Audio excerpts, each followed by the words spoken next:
I thought we came out and went toe-to-toe at the start of the game, and clearly in the first 5 minutes, really, we went inside out. Kyle was really good for us and big target. And in that second 5 minutes, it was a 20-4 run. So it's kind of Manic came in and Barry made 3 or 4 shots in that little patch there, and it wasn't just him. There was a couple other 3-point shots, and we weren't able to keep the scoreboard pressure at the other end of the floor and just closing him out. We know he's a guy that can catch and shoot the ball very well in our league, and he's done that to us a couple of times now. And not only that patch, it was in the back end of the third quarter, which normally the Wildcats haven't been great in that patch, but the back end of that third, they were able to go on another 18-8 run against us, which really stretched us. And while we were fighting and trying to claw our way back in the ball game, we were unsuccessful. They made 8 of their first 9 3-pointers throughout the game. It's obviously a hurt knee. Did you feel that you weren't doing enough defensively with it, or were they just making shots? Well, they made some shots. You go back and watch the tape. They made some tough shots. But having a hand and trying to take away the 3-point shot, there's also other guys on the floor that can make plays and create plays. And while they played downhill and got a couple of looks, it was, living with them shooting 2 balls, which we didn't quite get done. If you look at the end result, though, 15 of 27 at 55%. Most teams are around 13 and under.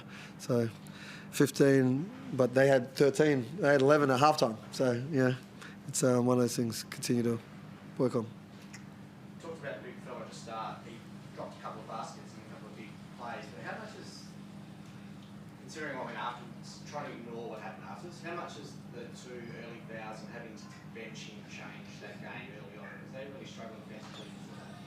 Yeah, I mean, a lot of teams struggle to guard Kai, and Kai's getting better and better each time he steps on the floor. And I know that set rules and things like that, while it can help him, it also puts him in a spot where he's got to do multiple things. But he's willing, he's eager, and he's getting after it. The 2 fouls, I mean, his tank is it's not 7 minutes a quarter. So if he gets in foul trouble, he'll continue to play. And I know he only played 10 minutes tonight. I think their lineup that they put on the second time and trying to get everyone to switch and try to do a few different things, which it's probably more so on the cuffs of you getting your butt kicked and you want to do something to stop the bleeding. And then eventually it wasn't him, because I thought he did a good job, and tells by the numbers. Talk about your away record against 5 on the trial away from home that you've lost now. It's late in the season. Are you still changing things up and think that it's something in your prep or something away from home, or is it just coincidence you're losing good teams away something in your prep?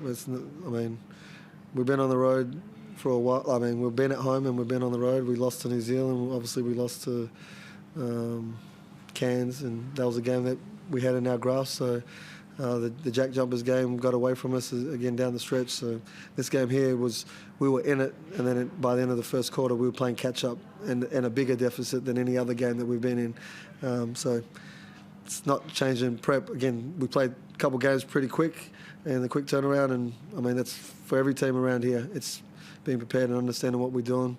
Got to be disciplined and take good shots. We got to make shots too. You look at us. We were 5 of 27 from the 3-point line. The average is, we average 9. So if you get 11, that scoreboard changes again. But it didn't. Mitch, starting in the late there, what were you trying to work on to try to get back and just try to level things out a bit? Look, you're probably not, especially, the way that they were playing tonight, going to beat them in a shooting comp. I think we fell into that a little bit at times, and I'm not saying they were bad shots. Just from the 3, they were, on fire, and really got to rely on getting stops to build momentum to chip into a lead, because we had a really rough time stopping them scoring. We'd get a few buckets in a row and we'd find some momentum offensively, and then it seems like they just kept their scoreboard ticking up as well. And they're too good to let them do that. Eventually you got to make a stand defensively, and we just didn't do that enough tonight. Talk about the conditions. What was it like out there with the open roof? Did it have any? Did you notice it when you were playing, or did it feel normal to you?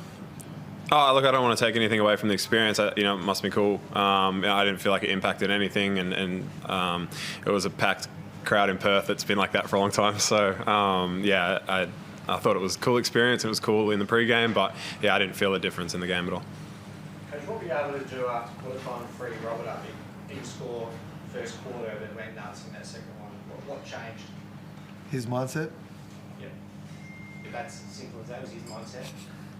Yeah, he's probably one that you probably need to ask, but I like to think it was just his mindset. I thought he had some opportunities to score in the game early, and he was letting it come to him and picking his spots. But I thought he could have affected the scoreboard a little bit earlier than when he did. But he knew that he needed to do something too, and clearly he got going as he does. Final 6 this year, and I think you've got 5 to go. Have you got put in your mind how many wins you might need to sneak into that 6? Just win every game. That's the motto. And as I said, we're about to go on the road again. And so, how we finish the game, we need to continue to play with that sort of pressure and effort levels. And while it wasn't their starters on the floor at the end, it doesn't matter. It's competing and playing at elite level and playing desperate basketball and playing like you're in a war and getting after it. And that's what we're going to continue to do. A lot of talk about percentage and how to finish games this year. You guys picked up 9 points in the last quarter, which is quite half a percentage point, which is significant. Were you yelling about that to them and drumming in that even though the result's gone, you have to find a way to get some percentage back in this game? I know that. I just knew that I said to the boys, like, that margin as it grew to 30, it needs to be under 20 or under. And to get that back in a short period of time when you're playing 7 minutes, it's kind of, it was 6 minutes at that point. To get it under 20 in 6 it was a pretty good thing. But to stop them from scoring in the last possession, every stop counts, every possession counts. We all know that.